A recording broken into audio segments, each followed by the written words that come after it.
আজি নিৰ্বাচনৰ ফলাফল আৰু আমি সকলোৱে টিভিৰ স্ক্ৰীনত ফলাফলসমূহ দেখিছোঁ আৰু আমি অনুভৱো কৰিব পাৰিছোঁ যে অহাকালি চূড়ান্ত ফল কেনেকুৱা হ'বলৈ গৈ আছে। এটা ইতিহাস হ'ব যদি অসমৰ দৰে ৰাজ্য এখনত যি ধৰণৰ ফলাফলৰ খবৰ আমি শুনিছোঁ সি যদি চূড়ান্ত হয় ই এক ডাঙৰ ইতিহাসত পৰিণত হ'ব। ৰাজু ডাঙৰীয়াই মোক জনাইছে টিভি স্ক্ৰীন চাই আছে এইবাৰ পঞ্চায়তত আমাৰ জিলা পৰিষদ 397টা আছিলে আৰু 397টাৰ ভিতৰত 336টাৰ কাউন্টিং ইতিমধ্যে চলি আছে বা ফলাফল ঘোষণা হৈছে।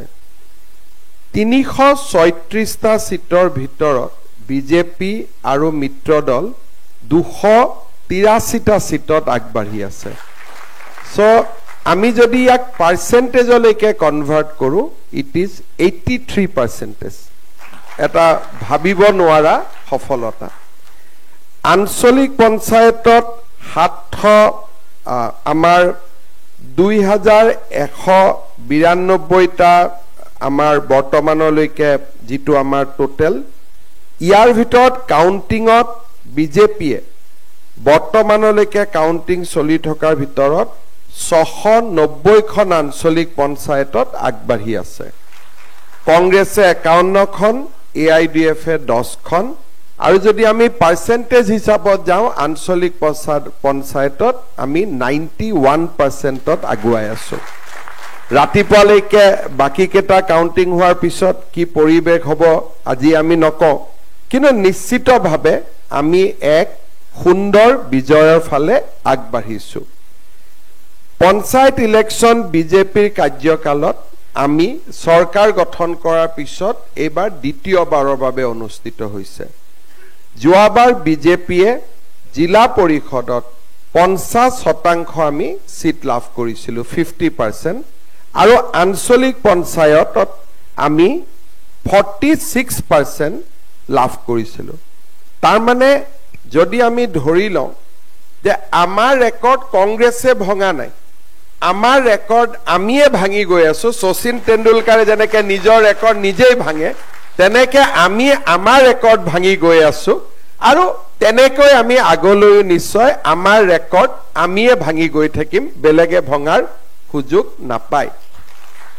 লোকসভা নিৰ্বাচনৰ সময়ত আমি অভূতপূৰ্ব বিজয় লাভ কৰিছিলোঁ আৰু অসমৰ ইতিহাসত ইমান সিটত 96 সিটত 96টা সিটত আমি লিড পাইছিলোঁ যদি বিধানসভালৈকে কনভাৰ্ট কৰোঁ। ভুৱনেশ্বৰ দা বহুত দিনৰ পৰা অসমৰ ৰাজনীতিত আছে। বিধানসভাত 96 সিটত লিড পোৱা এইটো এটা অজৰ অমৰ ৰেকৰ্ড আছিলে। কিন্তু যোৱাবাৰ বাতৰি কাকত টিভি আমাৰ ওপৰত এনেকুৱা এটা মানসিক হেঁচা আনি দিলে যে সাংঘাতিকভাৱে ভাল হোৱা ৰিজাল্ট এটাও আমি সেলিব্ৰেট কৰিব নাপালো। আমি ক'লো আমি 96টা সিট পালো, যোৰহাটটো কি হ'ল? এইবাৰ যোৰহাটে উত্তৰ দি দিলে যোৰহাট কি হ'ব লাগে।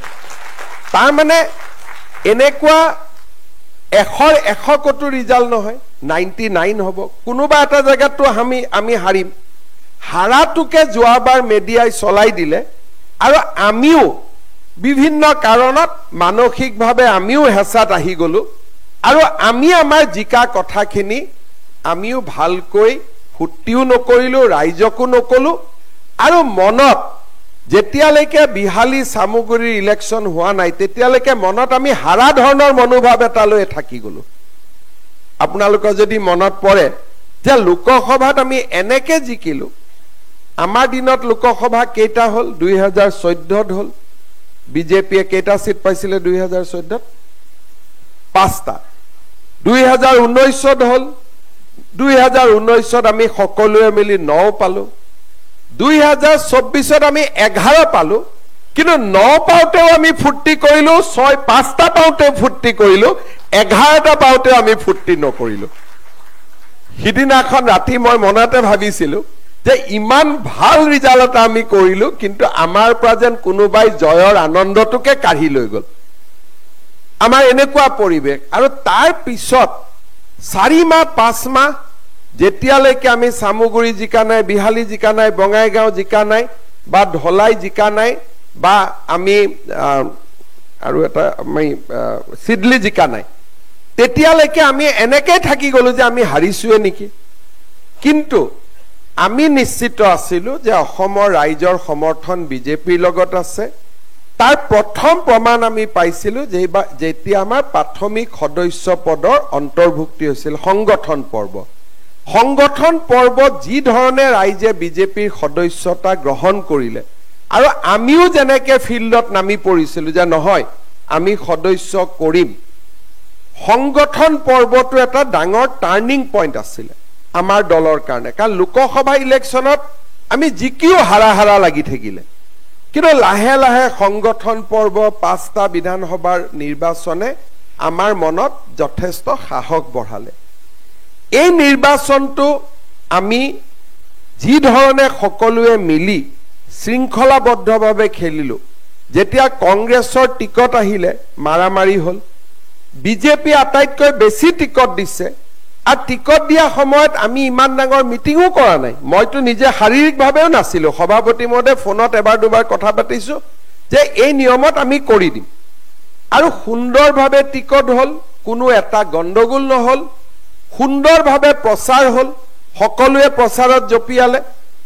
আমি এটা সুন্দৰ নিৰ্বাচন পৰিচালনা কৰিলো, যিটো হয়তো আমাৰ কাৰণে এটা বিধানসভা ইলেকশ্যনৰ আগত এটা ডাঙৰ অভিজ্ঞতা আমি অৰ্জন কৰিব পাৰিলো যে কেনেকে আমি আগবাঢ়িব লাগে। এতিয়া মই সভাপতি মহোদয়ক অনুৰোধ কৰিম যে লগে লগে আমি বিটিআৰৰ নিৰ্বাচনৰ বাবে সাজু হ'ব লাগে। কাৰণ পলিটিকেল পাৰ্টিৰ কোনো জিৰণি নাথাকে। এটা ইলেকশ্যনত হৈ যোৱাৰ পিছতে আমি নেক্সট ইলেকশ্যনৰ চিন্তা কৰিম।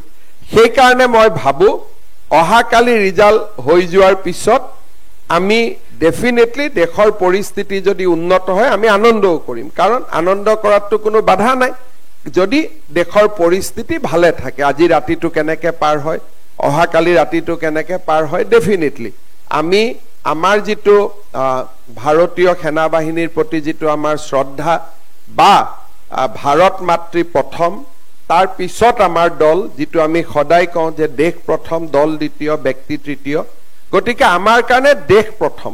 গতিকে অহা কালি আজি দেশৰ পৰিৱেশ পৰিস্থিতিয়ে যদি আমাক অনুমতি দিয়ে, ডেফিনেটলি আমি ভালকৈ ফূৰ্তিও কৰিম। আৰু আমাৰ নৱনিৰ্বাচিত সভাপতি আছিলে, সভাপতিৰ নেতৃত্বত আমি ইমান আসন লাভ কৰিছো, গতিকে ফূৰ্তি কৰাটো আমাৰ অধিকাৰৰ ভিতৰতেই পৰে। কিন্তু এইটো ছেকেণ্ড, দেশ আগত। গতিকে আমি দেশৰ পৰিৱেশ চাই ল'ম, আৰু সঁচাকৈ যদি দেশৰ পৰিৱেশে অনুমতি দিয়ে আমি নিশ্চয় ফূৰ্তিও কৰিম, আমি বিজয়ৰ আনন্দও আমি ৰাইজৰ লগত সমভাগী হ'ম। এটা মোৰ অনুৰোধ থাকিব যে প্ৰত্যেকটো বিজয় আমি অহংকাৰ নহয়, আমি সমৰ্পণেদি ল'ব লাগিব। যে এই বিজয়ে আমাক যদি অহংকাৰ কৰে তেতিয়াহ'লে নেক্সট হৰাটো লগে লগে আহিয়ে যায়। আজি যদি আপোনালোকে চাই, যোৰহাটৰ বিজয়ে কংগ্ৰেছক ইমানে অহংকাৰী কৰি দিলে যে যোৰহাটৰ পৰাই পতন আৰম্ভ হৈ গ'ল। কাৰণ অহংকাৰক মানুহে কেতিয়াও স্বীকাৰ নকৰে। আমি অহংকাৰ নহয়, সমৰ্পণৰ মনোভাৱেৰে ৰাইজে আমাক এটা বিজয় দিলে, এতিয়া আমি ৰাইজক আৰু বেছিকৈ সেৱা কৰিম। সেই সমৰ্পণৰ মনোভাৱেৰে আমি আমাৰ ফলাফলটো অহাকালি যেতিয়াই ওলাব আমি স্বীকাৰ কৰিম। অসমৰ ৰাইজৰ ওচৰত আমি শিৰ নত কৰি ৰাইজৰ আমি আশীৰ্বাদ ল'ম, আৰু মানসিকভাৱে বিটিআৰ আৰু বিধানসভাৰ নিৰ্বাচনৰ বাবে আমি প্ৰস্তুতিৰ কাম আৰম্ভ কৰিম। মই পুনৰ এবাৰ আমাৰ দলৰ সভাপতি দিলীপ শইকীয়া ডাঙৰীয়াক ধন্যবাদ দিছোঁ। খুব স্মুথ পৰিচালনা এটা হ'ল। কেনেকে প্ৰচাৰ হ'ব, কেনেকে প্ৰাৰ্থী সিলেকশ্যন হ'ব, কেনেকে কোনটো সিটত এজিপিয়ে খেলিব, ক'ত আমি খেলিম, খুব ইমান স্মুথ আছিলে যে সিয়ে বিজয়ৰ আগজাননী আমাক দিছিলে। খুব স্মুথ হৈছিলে। এতিয়া আমি একেটা কাম বিটিআৰত কৰিম, আৰু সমান্তৰালভাৱে আমি আমাৰ বিধানসভাসমূহতো আমি কাম কাজ আৰম্ভ কৰিম।